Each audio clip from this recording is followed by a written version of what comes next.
چونٹی کے نام پر اللہ نے سورت رکھ دی. پیچھے میں آپ کو بہت ساری سورتوں کے نام یاد کرا آیا ہوں. ایک سورہ نحل بھی ہم نے پڑھی تھی. تو اللہ تبارک و تعالیٰ نے اس سورت میں قرآن کریم کی حقانیت، مومنین کی صفات، مختلف انبیاء کے احوال، اللہ تعالیٰ کی توحید پر دلائل، قیامت کی ہولناکیاں اور حیات بعد الموت کا ذکر فرمایا. اس سورت کی ابتدائی آیات میں ایک بار پھر حضرت موسیٰ علیہ السلام کے احوال اور معجزات کا بیان ہے. آیت نمبر 16 سے سلیمان علیہ السلام کا ذکر ہے. وہ داؤد علیہ السلام کے وارث تھے، بیٹے تھے، اور انہیں پرندوں کی بولیاں سکھائی گئیں. جنات اور انسانوں کے لشکر کا ایک فوجی ڈسپلن کے ساتھ ان کے پاس حاضر رہتے تھے. وہ جو ان کا لشکر تھا نا، اس میں انسان بھی تھے، جن بھی تھے، اور اس کے اندر پرندے بھی تھے. ان کا لشکر تھا، وہ ہمیشہ ان کے پاس رہتے تھے. حضرت سلیمان علیہ السلام گزر رہے تھے تو ایک مقام سے آپ گزرے جہاں چیونٹیاں بڑی کثرت کے ساتھ تھیں. تو ایک چیونٹی جو ان چیونٹیوں کی سردار تھی، ان چیونٹیوں کی بڑی تھی، اور مفسرین کرام نے یہ بھی لکھا ہے کہ وہ تھی بھی ایک آنکھ اس کی کوئی نہیں تھی، ایک ٹانگ اس کی کوئی نہیں تھی، لیکن اس حال میں بھی وہ چیونٹی جو تھی وہ چیونٹیوں کی قیادت کر رہی تھی. تو حضرت سیدنا سلیمان علیہ السلام کا لشکر جب وہاں سے گزرا تو وہ کہنے لگی یا ایھا النمل ادخلوا مساکنکم، کہنے لگی چیونٹیوں اپنے بلوں میں گھس جاؤ. کہیں ایسا نہ ہو کہ سلیمان علیہ السلام کا لشکر بے دہانی میں سلیمان کا لشکر توجہ نہ کرے اور تمہیں پاؤں کے نیچے مسل دے. لہذا اس طرح کرو کہ تم اپنے اپنے بلوں میں گھس جاؤ. حضرت سلیمان ابھی 3 میل دور تھے. تمام مفسرین نے لکھا ہے 3 میل دور تھے. تو وہاں سے چیونٹی بول لی تو قرآن کہتا ہے کہ حضرت سلیمان اس کی بات سن کے ہنس پڑے. فتبسم ضاحکا، آپ اس کی بات سن کے ہنس پڑے کہ دیکھو یہ چیونٹی کیا کہہ رہی ہے. ذرا غور کرنا بات پر کہ حضرت سلیمان 3 میل دور فاصلے پر چیونٹی کی بات بھی سن لیتے.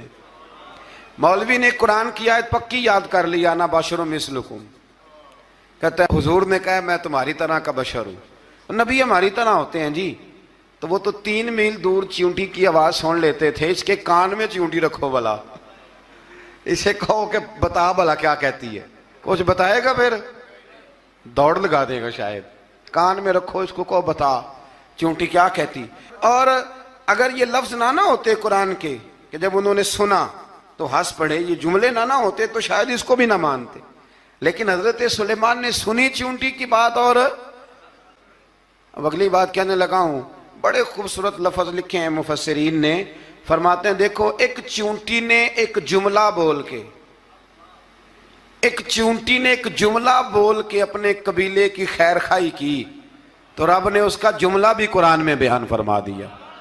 تو جو ساری زندگی لوگوں کو جملے بول بول کے کہے رب رسول کی طرف آ جاؤ، تو اللہ قیامت میں اس کی بات کو قائم نہیں فرمائے گا.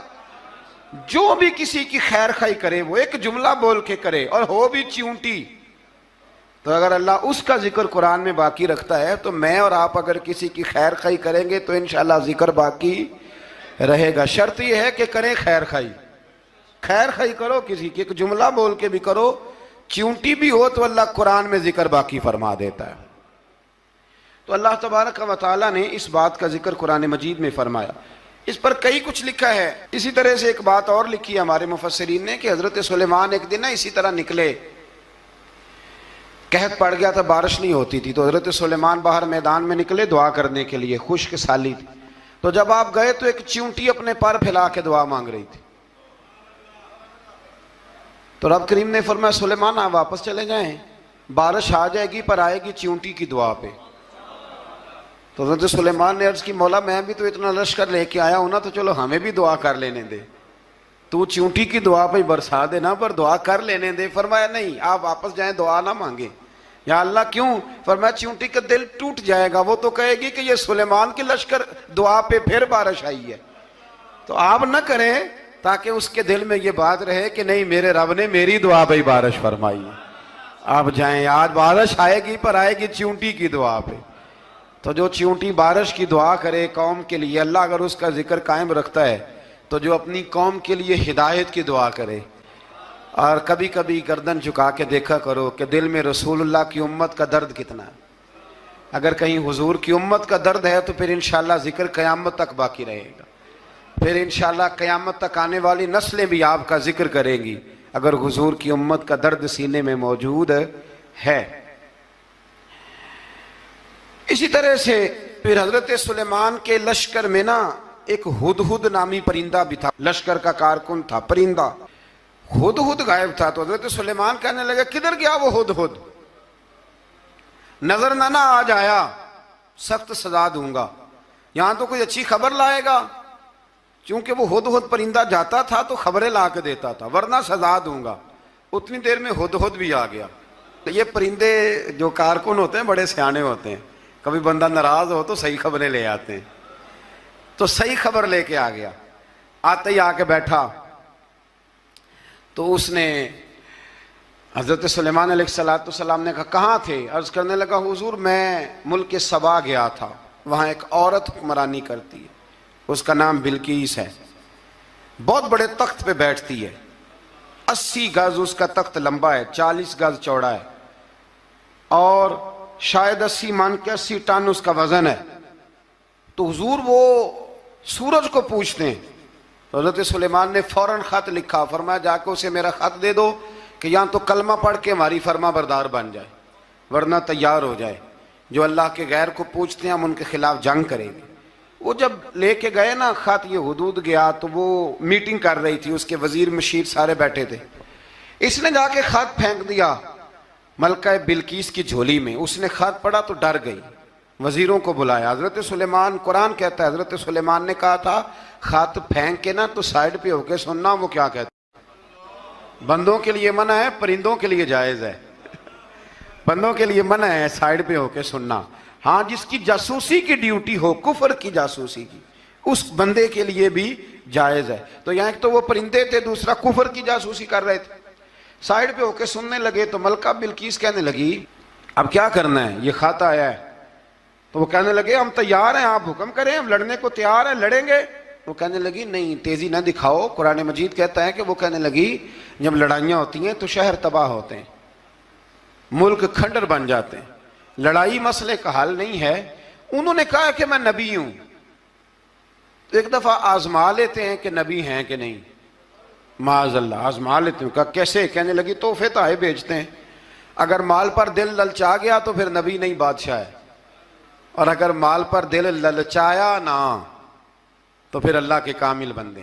یہ فرق اس نے اس وقت بیان کیا.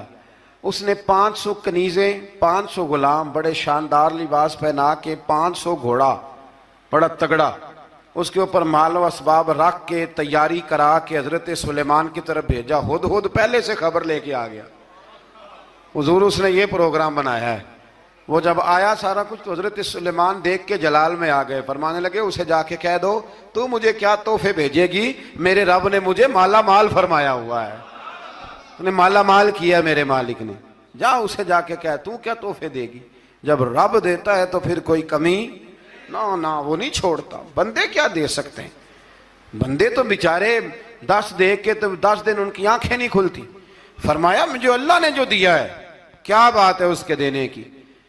تو فرمایا اسے کہو یا فرما بردار ہو کے آ جائے یا جنگ کے لیے تیار ہو جائے, ہم اسے اس کے شہر سے ذلیل کر کے نکال دیں گے. اس نے جا کے جب پیغام دیا تو اور ان لوگوں نے بھی آ کے بتایا کہ وہاں تو ہم عجیب منظر دیکھ کے آئے ہیں کہ جانور بھی ہاتھ باندھے کھڑے ہیں, وہاں تو جنات, سرکش جنات کھڑے ہیں. وہ بادشاہ نہیں, وہ نبی ہیں. وہ جو 500 غلام اور 500 کنیزیں گئی تھی, حوال سنایا آ کے. تو ملکہ بلقیس نے پھر خط لکھا کہ میں فرما بردار ہو کے آ رہی ہوں. معنی کیا ہے, میں کلمہ پڑھنے کے لیے آ رہی ہوں. تو حضرت سلیمان نے کہا بھئی اب اس طرح کرو, ذرا فرش بچھاؤ. انہوں نے فرش بچھایا اس طرح کا کہ اوپر فرش تھا, نیچے مچھلیاں تیر رہی تھیں, لگ رہا تھا دریا ہے. ڈیوٹی لگا دی, جنات نے بچھا دیا. ادھر حضرت سیدنا سلیمان فرمانے لگے اب چونکہ مان کے آ رہی ہے تو اسے اپنی نبوت کی علامتیں بھی دکھانی ہیں. اس نے تخت بڑا شاندار بنوایا تھا, اور خواتین میں جو عادتیں خواتین والی ہوتی ہیں وہ جاتی نہیں. وہ 7 کمروں میں نا پیچھے اپنا تخت رکھ کے تو 7 دروازے بند کر کے آئی. اس زمانے میں ایک رواج تھا, وہ زلیخا نے بھی 7 دروازے مکفل کے ایک رواج تھا.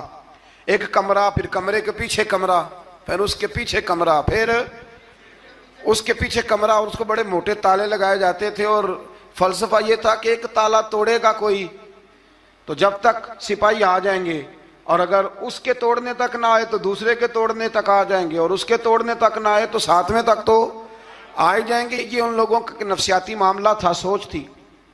7 کمروں میں مکفل کر کے وہ نکلی تو حضرت سلیمان علیہ السلام کہنے لگے بھئی مجھے اس کا تخت چاہیے اس کے آنے سے پہلے، اس کے آنے سے۔ اس واقعے کی کیا ضرورت تھی قرآن پاک میں؟ یہ کیا حاجت تھی یہ تخت والی ساری بات قرآن نے کیوں بیان کی؟ پوچھیں آپ اپنے دل سے بھی اور انکار کرنے والے منکرین سے بھی، اس کی کیا ضرورت تھی؟ وہ جو کہتے ہیں جی ولی کی کرامت کی کیا ضرورت ہے، سیدھی سیدھی نماز پڑھو، روزہ رکھو، حج کرو، زکوٰۃ دو، تو پوچھو ان سے ایک سورت نمل کے اندر اس ساری تفصیل کی کیا ضرورت تھی؟ ختم ہو گئی جب وہ کلمہ جو پڑھ رہی ہے، تو پھر اس سارے واقعے کو رب کیوں بیان فرماتا ہے؟ حضرت سیدنا سلیمان فرمانے لگے تخت چاہیے، اور چاہیے اس کے آنے سے پہلے۔ قال عفریت من الجن، جنوں میں سے ایک بہت بڑا جن بولا، کہنے لگا حضور آپ کا یہ تخت برخاست ہونے سے پہلے لے آؤں گا۔ یہ جو آپ میٹنگ کر رہے ہیں نا، یا آپ فیصلے ختم، کچھ نے لکھا صبح سے شام تک میٹنگ ہوتی ہے اور اس کو آنے میں پتہ نہیں کتنے دن لگیں گے، تو میں یہ برخاست ہونے سے پہلے، اور کچھ نے کہا جی آپ شرط کیوں لگاتے ہیں کہ صبح سے شام تک ہوتی؟ اس جن نے کہا جی آپ 10 منٹ میں فارغ ہو جائیں، آپ فارغ ہوں گے تو تخت آ جائے گا۔ مفسرین نے لکھا ہے کہ جب قرآن کہتا ہے کہ اس نے کہا کہ آپ کے فارغ ہونے سے پہلے، تو اس کا مطلب ہے کہ جب آپ اٹھیں گے، یہ جگہ خالی کر دیں گے تو تخت یہاں کیویں ہزاروں میل کا فاصلہ ہے، آ جائے گا، پر ہوائی جہاز پہ کارگو کرا کے، جی DHL کے ذریعے کیسے آئے گا؟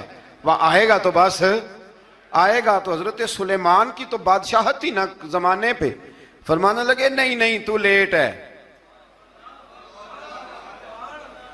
تو لیٹ ہے، تو ہمیں جانتا ہی نہیں، ایٹ سٹ تے پکھڑا کوار گندل، اسی اور بھی بوٹیاں جاننے ہاں، یہ تو لیٹ ہے، ابھی ہماری طاقت اس سے زیادہ ہے۔ بڑی کمال بات لکھی ہے لکھنے والوں نے۔ ایک مفسر نے لکھا ہے کہ ابھی حضرت سلیمان نے غلاموں سے منگوایا ہے، اپنی بات کوئی نہیں کی، یہ حال ہے ان کے غلاموں کا، تو سردار کا عالم کیا ہوگا؟ حضرت سلیمان کہنے لگے بھی جلدی جائیے۔ قال الذی عنده علم من الکتاب انا آتیک بہ قبل ان یرتد الیک طرفک، تو اٹھا ان میں سے وہ جس کے پاس کتاب میں سے علم تھا، ساری کتاب کا بھی نہیں، علم من الکتاب، کتاب، وہ اٹھے جن کے پاس کتاب میں سے علم تھا، تو وہ اٹھ کے کہنے لگے حضور میں لے آؤں گا، کب؟ آپ کے آنکھ جھپکنے سے، نہیں آنکھ جھپکنے سے، بندہ تھا جن تھا، جن کی تو بات مانی نہیں انہوں نے، کیا کہا؟ آنکھ جھپکنے سے، میں آنکھ جھپکنے سے پہلے لے آؤں گا۔ تو حضرت سلیمان کہنے لگے تو ٹھیک ہے چل لا پھر۔